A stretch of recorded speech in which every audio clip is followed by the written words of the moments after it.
All right. Let's get ready to open the virtual stage for Mr. Brown. Let me get it ready.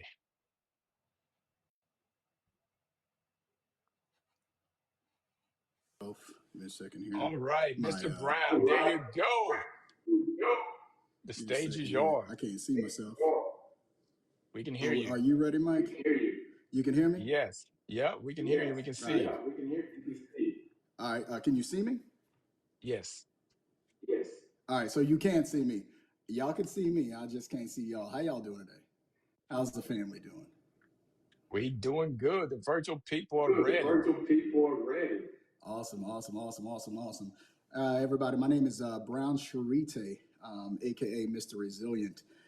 Before I even start, man, I gotta share a story real quick. Just a quick story.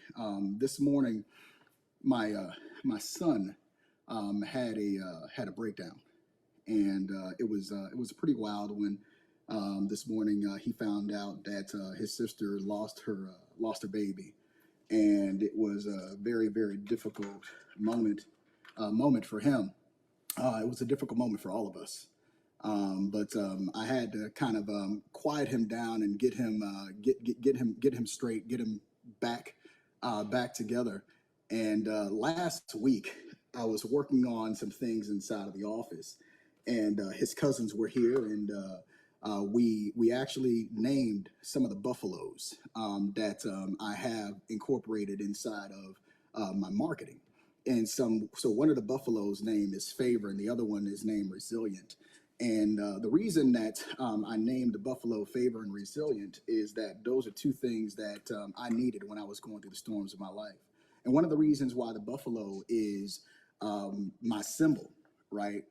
If I was Indian, he'd be my spirit animal. Is that when storms come, right? Buffaloes instinctively turn towards the storm, and they run through the storm, and they run to the storm and through the storms, right? And they do this because instinctively they know that if they run through the storm, and if they run to the storm and through the storm, they're going to spend less time in the storm. So what we have to understand is that in life, storms are going to come. Life is going to life, right? And we can't avoid it. So the buffaloes know that the storms are going to come, and when the storms come, they can't avoid it. So if they ran away from the storms in fear, they would still be in the storm longer than they would if they would have just gotten the resolve and turned around and ran through the storm. This is woo season. So woo season is the project that I was sharing with my nieces, my nephews, man. Woo season, that's WOO, that's Windows of Opportunity. Woo season, Windows of Opportunity. And one of the things about windows of opportunity is that when opportunities present themselves, sometimes we're not ready for them, right? We're not prepared for those opportunities when they come up. We're not prepared for the moment when the opportunity happens. And what we have to understand is that the moment is the moment before the moment, right? The moment is the moment before the moment. So the moment happens in preparation. It doesn't happen when the window opens. It happens in preparation. And that's what we have to understand. We have to understand that the moment is the moment. The moment is the moment before the moment in the season of preparation. So when opportunities come, when the windows of opportunities come, some people come to the windows of opportunity and they're not prepared. And they get good advice from people, right? People that have some great intentions, and people would say stuff like, hey, fake it till you make it. Fake it till you make it. I got to destroy this real quick. One, I can't stand it, right? When you say fake it till you make it, I just want you to understand that automatically you put on a mask because you go into it with imposter syndrome. Fake it till you make it. It doesn't have any legs. Fake it till you make it. I mean, if I were to paint a picture for you to describe what this looks like, fake it till you make it looks like, Mike Dillard. I'm gonna use you, Mike Dillard, right? Because you're the host, so I'm gonna pick on you. I can't pick on anybody else, but I'm gonna pick on you. It looks like Mike Dillard, right? On Sunday night football, dressed in a Tampa Bay Buccaneers uniform, right? He's dressed the part, he looks the part, but he knows that he hasn't put the time and the work in it. So he knows that he's not ready.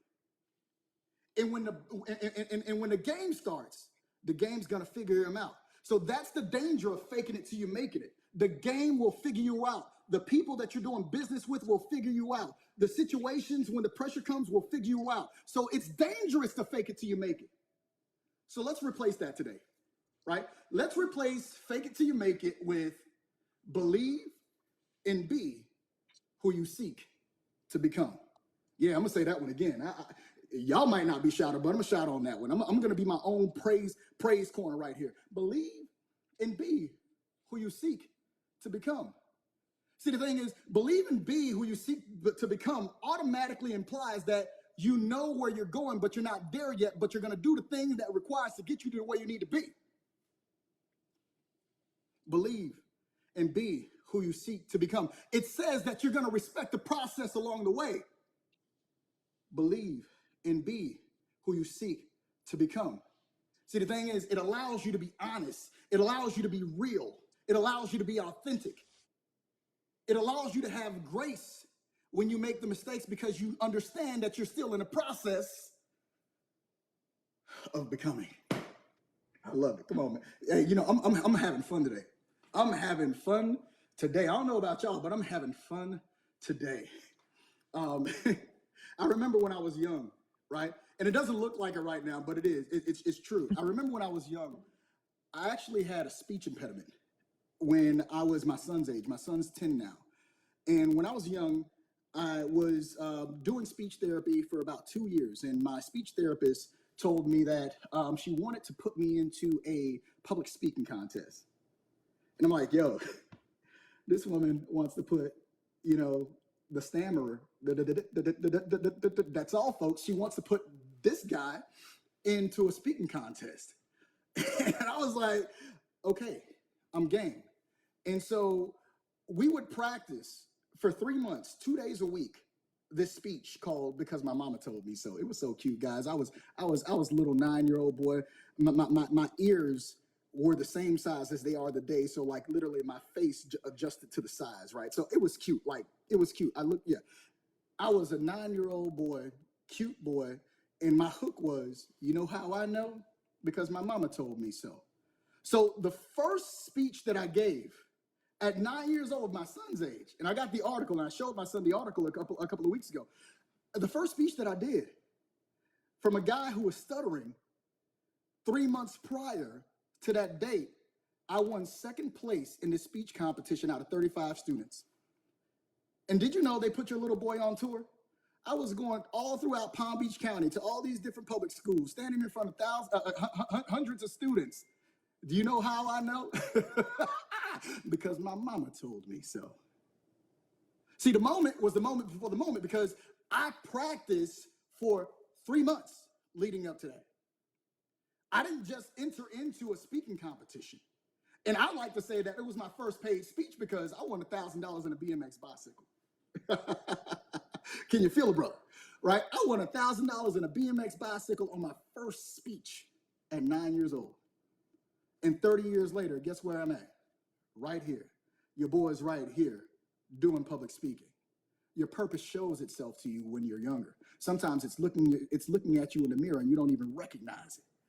And what I love about this season in my life, this woo season in my life, is that I'm recognizing that my time is now. Because the word says now faith. It doesn't say yesterday's faith. It doesn't say when you get it all straightened out faith. It doesn't say when you're perfect faith. It says now faith. Now faith.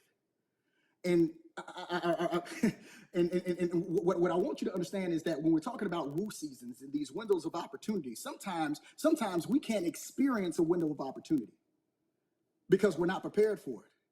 Opportunities don't go away, they just go to others. Understand that opportunities don't go away, they just go to others. See, the thing is, if you don't praise them, the rocks will. Right? If you don't praise them, the rocks will. And the other day, I sat with that thought for a second. I said, hold on a second. How does a rock praise? I said, if you don't praise him, a rock will. How does a rock praise? And then I looked at the comparison contrast between the two elements. I mean, the two items that Jesus was describing here. He says, you and then the rock. And what I realized is that I have hands, I have feet, I have breath, I have life, I have mind, I have spot, I have body, I have spirit, I have mind. And I said, oh my God, I got all of that.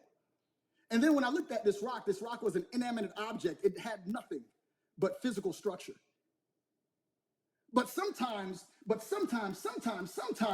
when God shakes you and stirs you up to do something, when He gives you a business idea, when He gives you a concept, when He gives you a talk, when He gives you a word, His shaking and His stirring doesn't move you.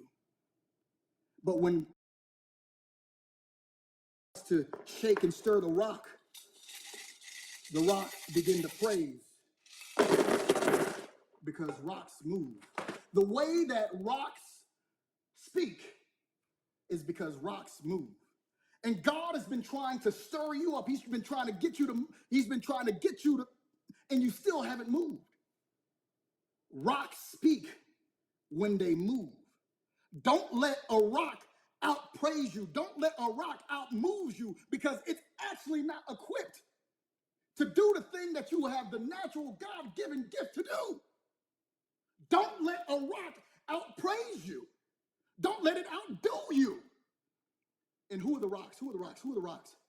See, again, opportunities don't go away. They just go to others. So that business idea that you had, that concept that you had, that relationship that you were working on, but you weren't moving on, other people begin to fill those gaps. Other people begin to fill those seats. Other people begin to take those opportunities. So the question is today, in this woo season of your life, will you be prepared to jump through the window? And I'm going to give you one more story before I get off. I remember I was growing some vegetables. I was growing tomatoes. And I went out to my vegetable garden to look at these tomatoes. And I was like, man, these things look really good because I was on a whole Italian kick, right? I love making fresh bruschetta, right? You know what I'm saying? I like impressing the people. So I cook a lot. I got a chef's kitchen. And so I went out to the vegetable garden. I saw the tomatoes. They looked great, but I had to catch a flight. And so I said, you know what? I'll take this tomato off when I get back from the flight. I'll just let it get riper, right? And so I left. I did what I did on my vacation, came back. But when I came back to the garden, what I realized is the tomato that I left, the right tomato that I left on the vine had died. It rotted. It rotted. And it didn't only rot, but it also killed the vine, right? The tomato didn't just only rot, but it actually killed the vine. So the whole entire tree was dead. The whole entire tomato plant was dead. And then all of a sudden, Spirit told me, He says, use what you got before it rots. I don't know if you just got that, but He says, use what you got before it rots. The window of opportunity is not tomorrow. It's not when you feel like it, because delayed obedience is still disobedience. It's not when you feel like it. The window of opportunity is now.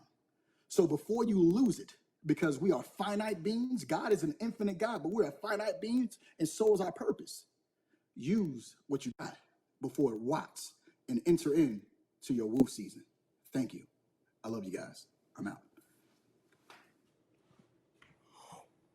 Whoa, Mr. Brown, Mr. Brown. Woo, boy, you set that stage on fire. Woo, it's Woo season. Once again, what does Woo season stand for? What's the WOO? Once again, for the listeners in the back. Window of opportunities. Windows of opportunities. Your windows of opportunities. Woo season. Okay, now you was a little modest. I heard you did a little walking. You took a couple steps not too long ago. How many steps did you take? I'm sorry? I heard you walked a little bit overseas. You was walking. You walked like what, 2-3 steps somewhere? No, man. I was out of the country for 50 days. I was walking for about 41 days. I walked from France to Spain, or the coast of Spain. So I walked about 561 miles. 561 miles, folks. It's Woo season, folks. Yeah, Woo season. And I'm gonna tell you what, Mike. I walked those 61 miles, Mike, to find my voice because it was buried for a little bit, and I think that we got it back. And yeah, I think we did get it back. And condolences to the family. Prayers and condolences to you all during this season. Thank you. Appreciate it. Now, I don't know if my system is going to shut down. Folks, this thing is on fire. We're going to see if we can get our next speaker, Mr. Leroy, in. So 1 second while I bring him to the virtual stage. Let's see if my system is going to let me. That thing is on fire. All right. Awesome. Let's Thank you, see, Mike. Mr. Woods. Let me see if I can get you in before the computer shuts down, before we have to do a hard virtual reset. Mr. Woods, the one and only, the man.